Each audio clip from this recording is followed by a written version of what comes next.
Okay, let's jump right in. Sometimes if you really want to move forward, it's not about small adjustments, is it?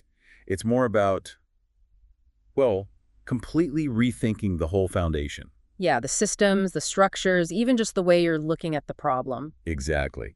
It reminds me of that Alan Hirsch quote, something like, we can't solve the problems of the church using the same thinking that created them. Spot on. And that's really at the heart of what we're digging into today. Right. We've got this source material here that, frankly, challenges some very common traditional ways of doing ministry and thinking about church growth, especially, in places like North America and Europe. And it does that by comparing those approaches to, well, historical examples, think the early church in Acts, but also to modern movements that are just flourishing elsewhere, particularly in the global south. So one of the main ideas, the lens this material uses to understand this whole challenge, it's this concept called paradigm paralysis. That's right. It borrows that idea from the philosopher Thomas Kuhn from his work, The Structure of Scientific Revolutions. Paradigm paralysis. Wow, that sounds significant, like being properly stuck. It really does. Like, you just can't see another way forward. So the goal for this deep dive, then, based on what these sources are telling us, is to really unpack that idea in a ministry context. Exactly. We want to look at the challenges the sources highlight in, say, the global North Church context. Explore the alternatives they put forward, things like disciple-making movements, DMM, and really consider what a sort of fundamental shift in thinking might actually involve, all based on the arguments presented in this material. Okay, so Kuhn's idea of paradigms, that comes from science, right? Yeah. How does the material we're looking at connect that scientific concept to something like ministry? It feels quite different. Well, Kuhn's core argument was about how science actually progresses. He said it wasn't just piling up facts, but these big shifts in, well, paradigms, these accepted ways of understanding the world and doing science. Right. Scientists work inside a paradigm until things start popping up that don't quite fit. Anomalies. Things that break the mold. Precisely. Right. And when enough of those anomalies build up, it creates this pressure, this need for a new paradigm, one that can explain the old stuff and the new tricky bits. That's the shift. Okay, that makes sense. But the paralysis part, where does that fit?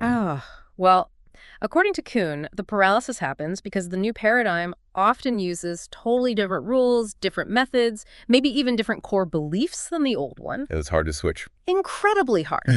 If you're deeply invested, trained in the old way, you might find it almost impossible to even understand the new one properly, let alone judge it fairly. You're kind of stuck looking through the old lens. The old and new ways can be, in his words, incommensurable, so different they almost can't be compared using the same yardstick. Right. I get it. So applying that, the sources are arguing that the church has seen shifts like this before, historically. They definitely point that way. Right. They mentioned things like the Reformation. That was a huge rethinking, wasn't it? Based on rediscovering ideas like justification by faith, the priesthood of all believers. A real paradigm shift. Yeah. And they also bring up, like, the 19th century push to reach all nations.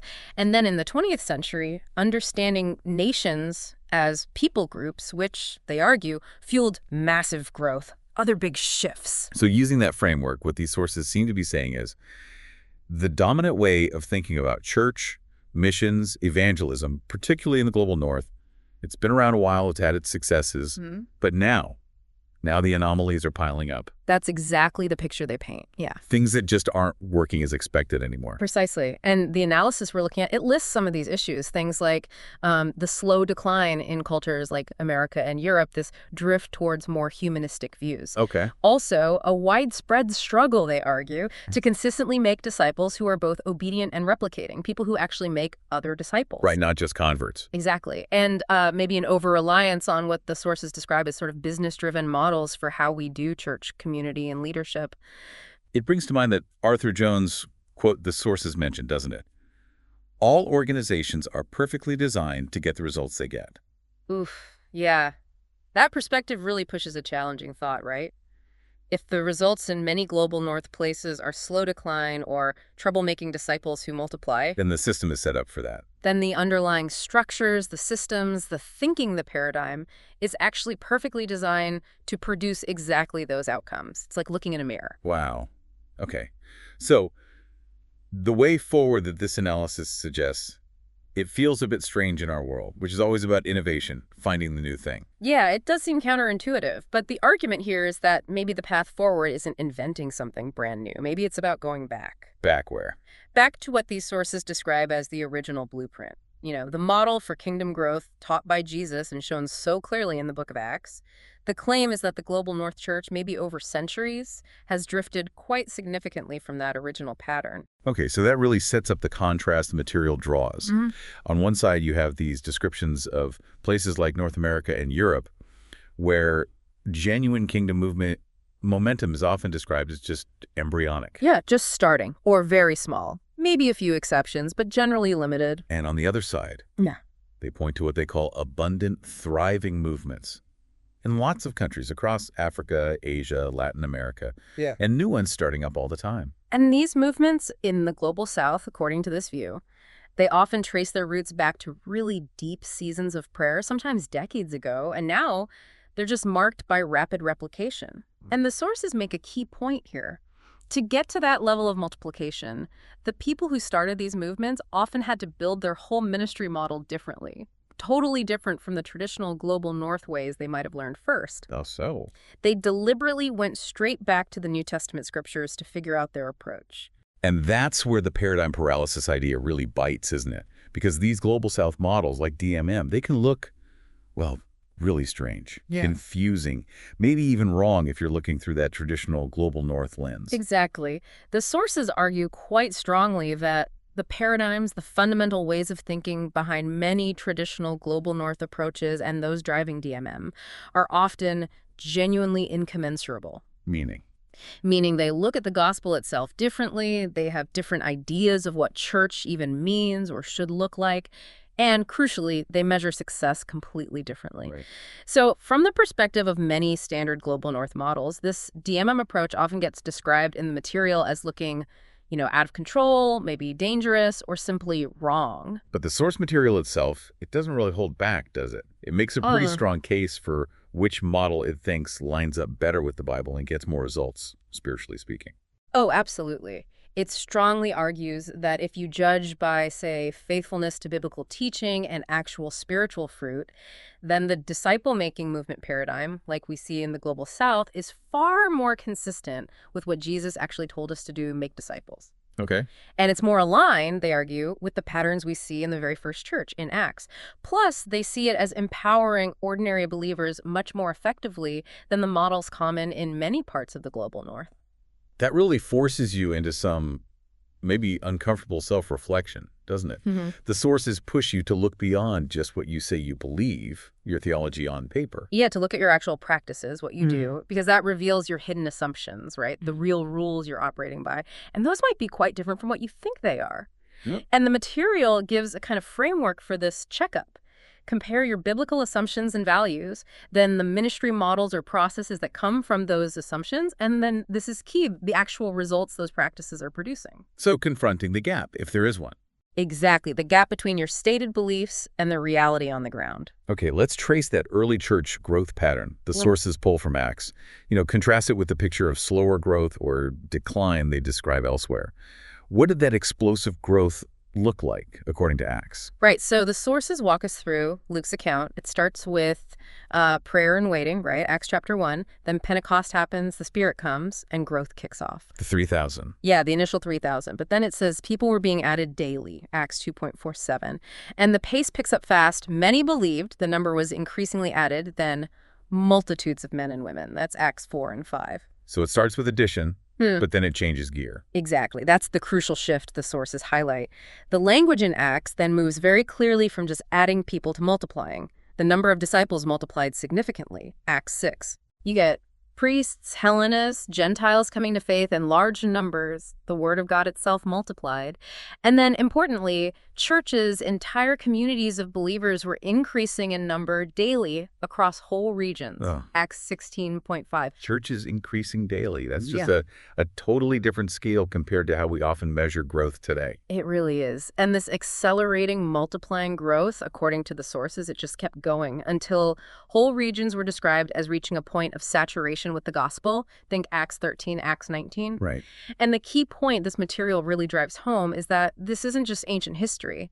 They argue we're seeing this exact kind of trajectory, prayer-fueled, multiplying, saturating kingdom movement happening right now in the global south. And the material is saying these stories in Acts weren't just put there for interest, they were meant as instruction. Yes, absolutely. The sources basically ask, shouldn't we look at what happened in the early church and what's happening in these movements today and realize that this kind of multiplication is still God's plan?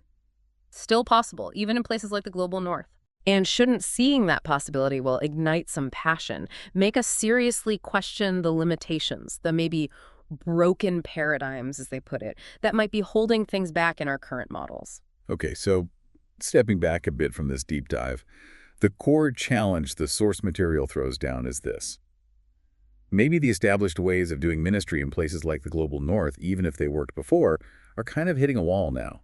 Yeah, that seems to be the central argument. They suggest these models, with their particular structures and assumptions, are actually perfectly designed to produce the results they are getting, which might be slow decline, or difficulty making disciples who replicate, or relying too much on business-like thinking. And this gets put right next to the explosive multiplication described in Acts and seen today in the global south. Exactly, a really stark contrast. And the sources argue these approaches are just so fundamentally different, maybe incommensurable, remember, that they operate with different rule books, different visions of what success even looks like. So let's just recap the core argument from the material again. Why do they insist that models like DMM, seen in the global south, are more consistent with Jesus's way in the early church? Well, the analysis suggests it's because these DMM models are often built consciously, directly from New Testament teaching. They prioritize making disciples who make disciples, aiming for multiplication and saturation. Right. And that path aligns much more closely, they argue, with the pattern we see unfolding in Acts, prayer spirit, daily additions, multitudes, than that critical shift to multiplication of disciples and churches, aiming for regional saturation. They see that pattern as the intended standard, not some kind of special exception. You know, this whole idea of paradigm paralysis is really potent. You can immediately see how it applies way beyond just ministry. Oh, absolutely. It makes you think about any area, work, community life, even personal habits where maybe the way you've always done things is actually stopping you from seeing new possibilities or getting the results you actually want. It's a real prod to look at your own hidden assumptions, isn't it? Whatever context you're in, and to honestly check them against the actual outcomes you're producing. Yeah. Are my actions, my structures, my ways of thinking truly lined up with the goals I claim to have? That's the tough question. Which kind of leaves us with this final provocative thought, pulled straight from the challenging questions in the source material itself. Given these powerful examples, multiplication and Acts, these vibrant movements in the global south today, shouldn't knowing that potential exists really ignite a passion in us? Shouldn't it make us forcefully challenge any perceived limits, any potentially broken paradigms holding things back wherever we are, including the global north? Yeah, what would it actually look like to maybe let go of some old thinking and really truly embrace a vision focused on multiplication and saturation again, not just settling for addition or managing decline? That is definitely something worth wrestling with.